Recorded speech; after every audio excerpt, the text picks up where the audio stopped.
Feastable sa scam? Well, hopefully hindi kasi almost 500 yung nagastos ko dito sa tatlong chocolate bars. First up, Milk Crunch. Maganda rin yung packaging niya. So, buksan, ayan. Crunchy nga ba siya?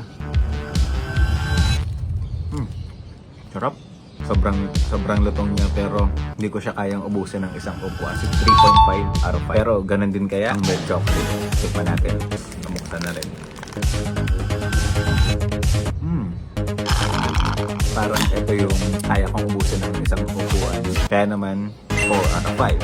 Pero tingnan natin. Maka 5 out of 5 na ba? Peanut butter. Well, dapat lang kasi yung peanut butter isa sa pinaka-paborito ko. Lalo na kapag kapalaman sa tinapay. Iba yung tsura nung nakikita ko sa internet. Dito nung kitang-kita yung mga peanut butter sa ilalim. Uy! Sarap.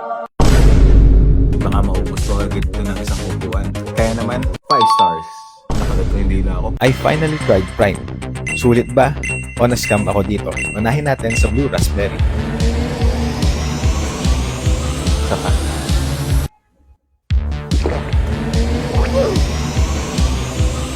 Hindi ko masyado nalalasa coconut water dito sa Blue Raspberry. Lasa siyang konting gamot. Blue Raspberry, 1 star. Strawberry banana. Mutan. Baka may mag-comment uli eh. Strawberry banana. Amoy gamot din.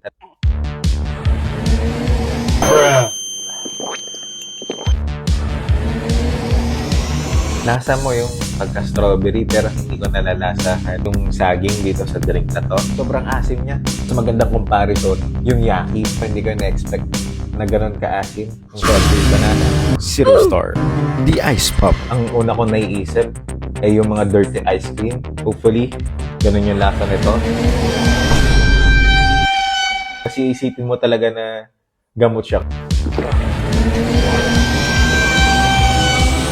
Cherry and lime. At hindi ice pop yung nalalasahan ko dito sa ice pop flavor na to. Hindi pa ako nakakatikim ng ice pop na meron cherry and lime. Ice Pop, 1 star. Up next, strawberry watermelon.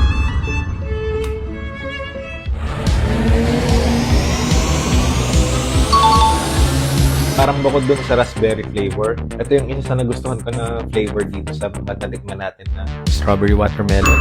3 stars.